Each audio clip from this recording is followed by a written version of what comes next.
ओम शांति। आज 23 जनवरी 2025 की साकार मुरली। आज बाबा ने कहा, मीठे बच्चे, मुख्य दो बातें सबको समझानी है। एक तो बाप को याद करो, दूसरा 84 के चक्रों को जानो, फिर सब प्रश्न समाप्त हो जाएंगे। प्रश्न, बाप की महिमा में कौन से शब्द आते हैं जो श्री कृष्ण की महिमा में नहीं? उत्तर, वृक्षपति एक बाप है। श्री कृष्ण को वृक्षपति नहीं कहेंगे। पिताओं का पिता व पतियों का पति एक निराकार को कहा जाता, श्री कृष्ण को नहीं। दोनों की महिमा अलग अलग स्पष्ट करो। प्रश्न, तुम बच्चे गांव-गांव में कौन सा ढिंढोरा पिटवा दो? उत्तर, गांव-गांव में ढिंढोरा पिटवा दो कि मनुष्य देवता नरकवासी से स्वर्गवासी कैसे बन सकते हो। आकर समझो। स्थापना विनाश कैसे होता है, आकर समझो। गीत है, तुम ही हो माता, तुम ही हो पिता। ओम शांति। इस गीत के पिछाड़ी की जो लाइन आती है, तुम ही नैया, तुम ही खिवैया, यह रॉन्ग है। जैसे आप ही पूज्य, आप ही पुजारी कहते हैं, यह भी वैसे हो जाता है। ज्ञान की चमक वाले जो होंगे वह झट गीत को बंद कर देंगे, क्योंकि बाप की इंसल्ट हो जाती है।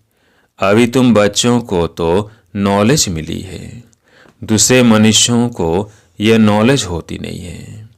तुमको भी अभी ही मिलती है, फिर कभी होती ही नहीं। गीता के भगवान की नॉलेज पुरुषोत्तम बनने की मिलती है, इतना समझते हैं, परंतु कब मिलती है, कैसे मिलती है, यह भूल गए हैं। गीता है ही धर्म स्थापना का शास्त्र, और कोई शास्त्र धर्म स्थापन अर्थ नहीं होते। शास्त्र अक्षर भी भारत में ही काम आता है। सर्वशास्त्रमयी शिरोमणि है ही गीता। बाकी वह सब धर्म तो है ही पीछे आने वाले, उनको शिरोमणि नहीं कहेंगे। बच्चे जानते हैं वृक्षपति एक ही बाप है, वो हमारा बाप है, पति भी है तो सबका पिता भी है। उनको पतियों का पति, पिताओं का पिता कहा जाता है। यह महिमा एक निराकार की गाई जाती है। श्री कृष्ण की और निराकार बाप के महिमा की भेंट की जाती है। श्री कृष्ण तो है ही नई दुनिया का प्रिंस। वह फिर पुरानी दुनिया में संगम युग पर राज्य कैसे सिखलाएंगे? अब बच्चे समझते हैं हमको भगवान पढ़ा रहे हैं। तुम पढ़कर यह देवी देवता बनते हो, पीछे फिर यह ज्ञान चलता नहीं, प्राय लोप हो जाता है। बाकी आटे में लून यानी चित्र जाकर बचते हैं। वास्तव में कोई का चित्र यथार्थ तो है नहीं। पहले पहले बाप का परिचय मिल जाएगा तो तुम कहेंगे यह तो भगवान समझाते हैं, वह तो स्वत ही बताएंगे। तुम प्रश्न क्या पूछेंगे? पहले बाप को तो जानो। बाप आत्माओं को कहते हैं, मुझे याद करो, बस दो बातें याद कर लो। बाप कहते हैं, मुझे याद करो और 84 के चक्रों को याद करो, बस यह दो मुख्य बातें ही समझानी है।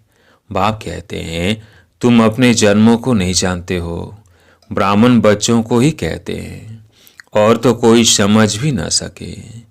प्रदर्शनी में देखो कितनी भीड़ लग जाती है। समझते हैं इतने मनुष्य जाते हैं तो जरूर कुछ देखने की चीज है।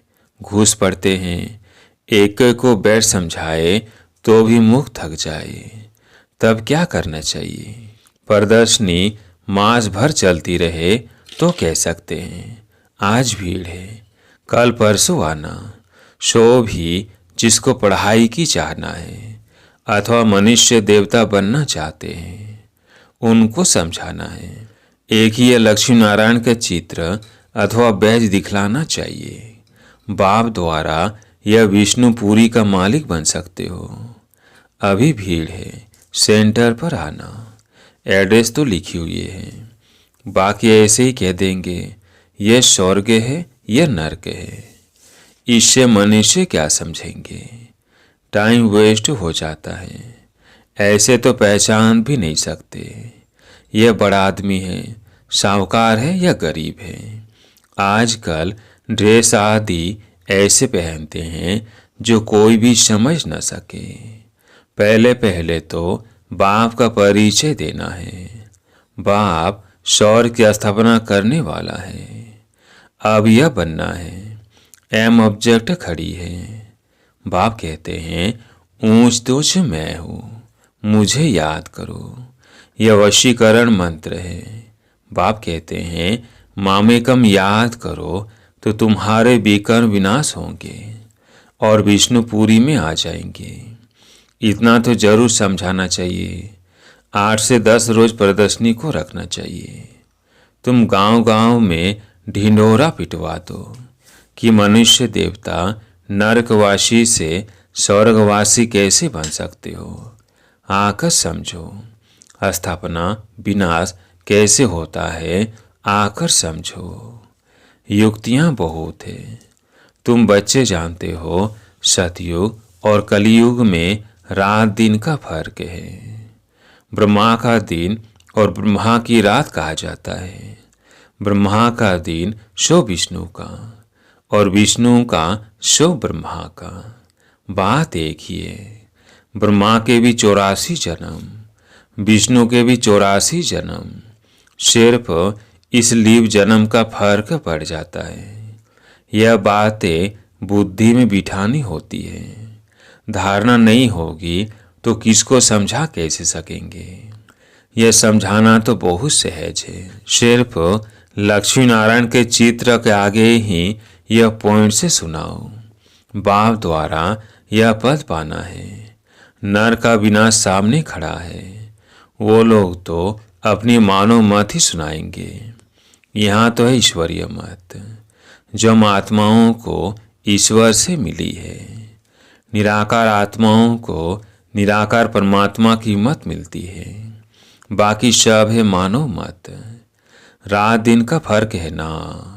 सन्यासी उदासी आदि कोई भी तो दे न सके। ईश्वरी मत एक ही बार मिलती है। जब ईश्वर आते हैं तो उनकी मत से हम ये बनते हैं। वो आते ही हैं देवी देवता धर्म की स्थापना करने। यह भी पॉइंट से धारण करनी चाहिए जो समय पर काम आए। मुख्य बात थोड़े में ही समझाई तो भी काफ़ी है।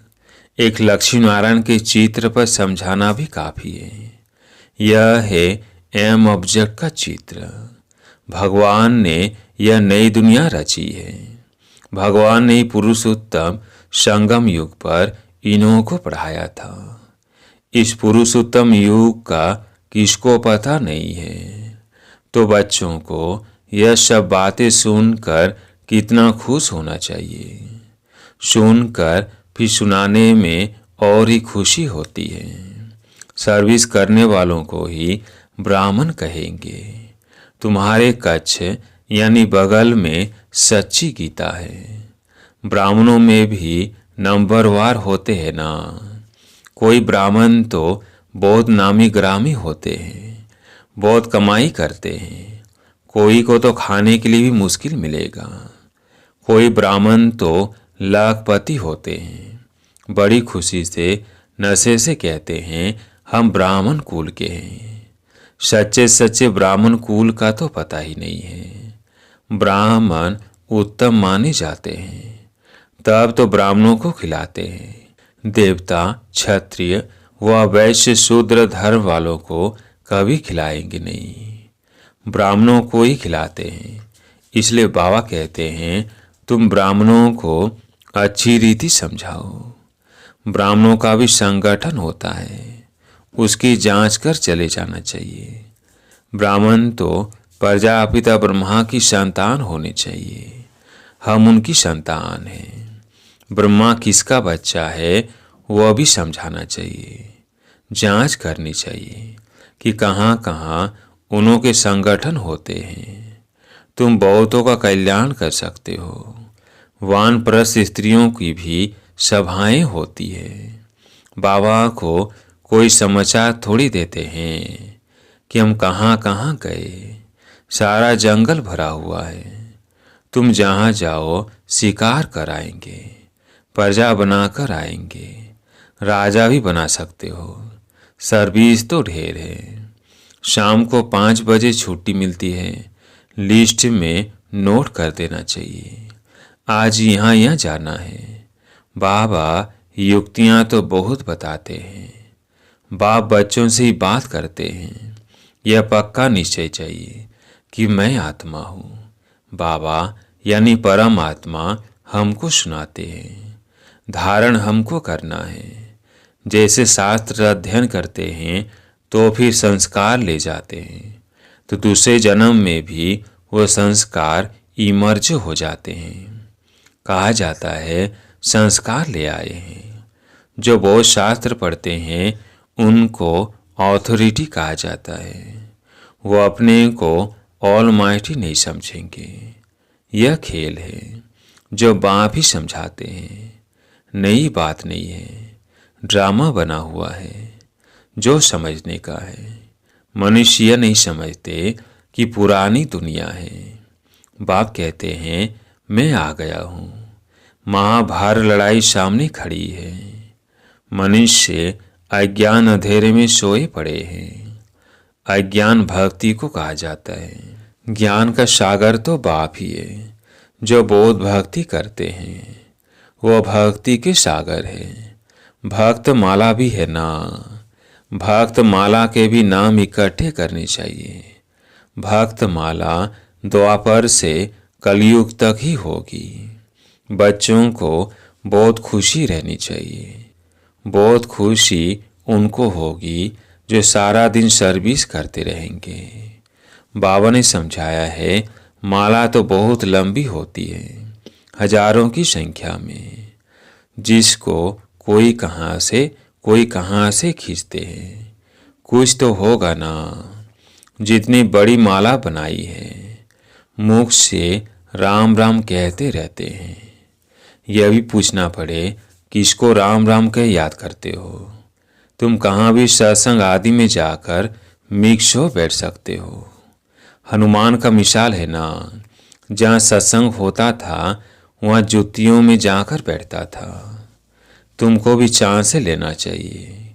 तुम बहुत सर्विस कर सकते हो।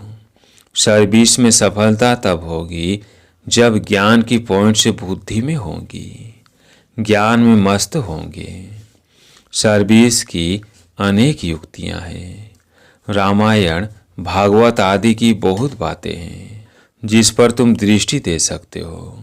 सिर्फ अंधश्रद्धा से बैठ सत्संग थोड़ी करना है। बोलो हम तो आपका कल्याण करना चाहते हैं। वह भक्ति बिल्कुल अलग है, यह ज्ञान अलग है। ज्ञान एक ज्ञानेश्वर बाप ही देते हैं। सर्विस तो बहुत है। सिर्फ यह बताओ कि ऊंच तूंच कौन है। ऊंच तूंच एक ही भगवान होता है। वर्षा भी उनसे मिलता है। बाकी तो है रचना। बच्चों को सर्विस का शौक होना चाहिए। तुम्हें राजाई करनी है तो प्रजा भी बनानी है। यह महामंत्र कम थोड़ी है। बाप को याद करो तो अंतमति सोगति हो जाएगी। अच्छा, मीठे मीठे सिकिलधे बच्चों प्रति माता पिता बाप दादा का याद प्यार और गुड मॉर्निंग। रूहानी बाप की रूहानी बच्चों को नमस्ते। हम रूहानी बच्चों की रूहानी बाप दादा को याद प्यार गुड मॉर्निंग नमस्ते नमस्ते। धारणा के लिए मुख्य सार। पहला पॉइंट है, बाप ने जो वशीकरण मंत्र दिया है वह सबको याद दिलाना है। सर्विस की भिन्न भिन्न युक्तियां रचनी है।